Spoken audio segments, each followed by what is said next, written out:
Blessed assurance, Jesus is mine. Oh, what a foretaste of glory divine, heir of salvation, purchase of God, born of his Spirit, washed in his blood. This is my story, this is my song, praising my Savior all the day long. This is my story, this is my song, praising my Savior all the day long. Perfect submission, perfect delight, visions of Samson now burst in my sight. Angels descending bring from above echoes of mercy, whispers of love. This is my story, this is my song, praising my Savior all the day long. This is my story, this is my song, praising my Savior all the day long. Perfect submission, all is at rest. I in my Savior am happy and blessed, watching and waiting, looking above, filled with his good.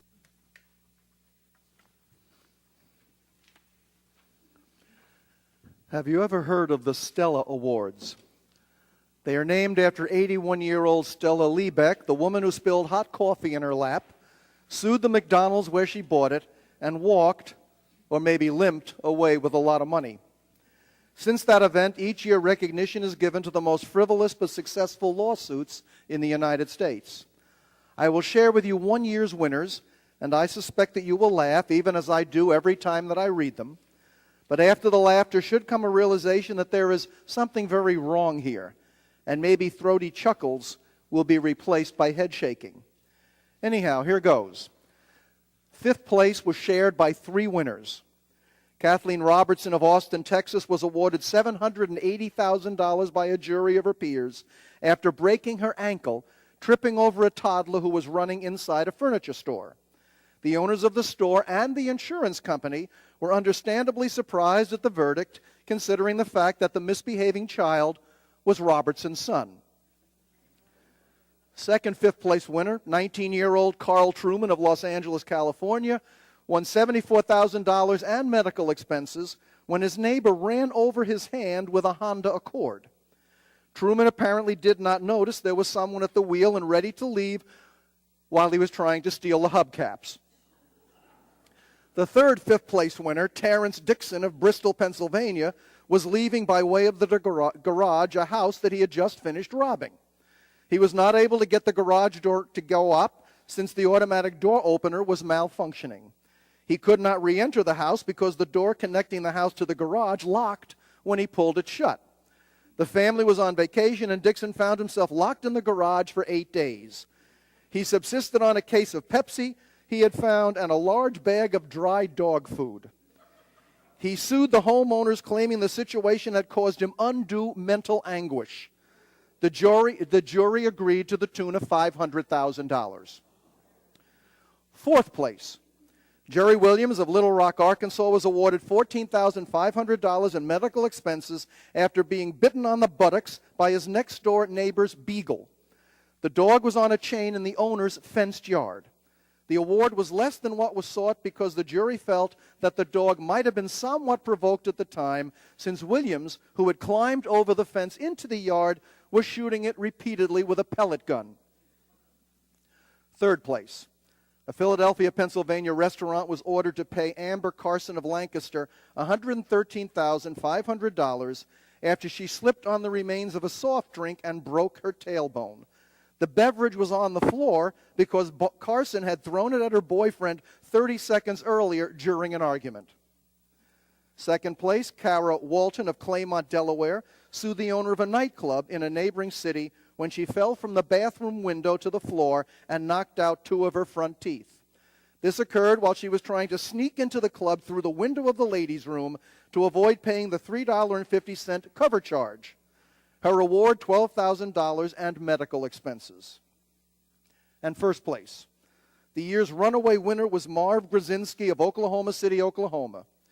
He had just purchased a brand new Winnebago recreational vehicle, and while driving on the trip home from a University of Oklahoma football game, he entered the freeway, set the cruise control at 70 miles per hour, calmly left the driver's seat, and went to the back to make himself a cup of coffee.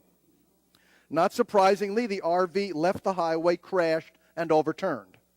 Grzinski sued Winnebago for not advising him in the owner's manual that he could not safely do what he had just done. The jury awarded him $1,750,000 and a new motorhome. Subsequently, the Winnebago company changed its manuals on the basis of the suit just in case there were any other such complete morons buying their product. After reading this, I remembered that it was Mark Twain who once observed that there is no cure for stupid. But these awards also made me think about how widespread the malady apparently is. It's easy to realize the extent of the mental challenges faced by the people who did these things, but let's not gloss over the cerebral acumen of the people on the juries who rewarded them for their actions. What could they have been thinking? The folks doing the suing didn't care how dumb they looked so long as they got money for their pain and suffering, regardless of whose fault it was that they had had pain and suffering or what they were doing when their mishaps occurred. But the jurors, people like us, maybe they were putting themselves in the plaintiff's positions and figuring that if they ever did anything that dumb, they too would want to get something out of it. And after all, they would think, it is insurance companies paying the bills, and they have plenty of money, seemingly not remembering that awards like this raise the rates of all of us who have insurance. I am not one of those who thinks the good old days are necessarily better, because in most ways they usually are not. But in some ways they are. So let's take a few moments for a bit of then and now, the then being sometime perhaps in the 1950s, and the now being, well, now. Johnny and Mark get into an argument, and there is a bit of pushing and shoving. Then, their high school teacher separates them after they have threatened to meet in the parking lot after school and sends them to the principal's office. They both get detention, and when that is finished, each decides that the other perhaps is not so bad after all, and they become friends. Now, the police are called and the SWAT team arrives. Johnny and Mark are both arrested, and after being charged with assault, both are immediately expelled for the rest of the year, regardless of who started it. Young Billy is being disruptive in the supermarket, yelling and screaming while pulling stuff off the shelves. His mother slaps his hand. Then, after a bit of sympathy-seeking crying, Billy calms down and behaves better. Now, Billy's mother is arrested for child abuse, and Billy is removed to foster care where, after a miserable several years, Billy comes out, joins a gang, and spends his youth getting into trouble with the law. Sally falls while running during recess and scrapes her knee. She is found crying by her teacher, who hugs her and offers sympathy and comfort. Then, Sally feels better and gets up to go on playing. Now, the teacher is accused of being a sexual predator and loses his job before being sent to prison for a while. Sally undergoes 5 years of therapy. Judy gets a headache in school and takes an aspirin. Then, Judy feels better after a few minutes and continues with her usual activities for the rest of the day. Now, the police are called and Judy is expelled for substance violations, and her car is searched for drugs and weapons. Of course, these then and now examples are somewhat exaggerated, and I am not unaware of the fact that children must be protected from harmful actions and dangerous situations. Still, I considered them in combination with the very factual Stella Awards and wondered whatever happened to common sense, at which point I saw an obituary in the paper and it all became clear. Today we mourn the passing of a beloved old friend, Common Sense, who has been with us for many years. No one knows for sure how old he was, since his birth records were long ago lost in bureaucratic red tape. He will be remembered as having cultivated such valuable lessons as knowing when to come in out of the rain, why the early bird gets the worm, life isn't always fair, and maybe it was my fault. Common sense lived by simple, sound financial policies like don't spend more than you have, and reasonable, reliable parenting strategies like adults, not children, are in charge. His health began declining rapidly when well-intentioned but overbearing regulations were set in place. For example, a 6-year-old boy Charles was charged with sexual harassment for kissing a classmate.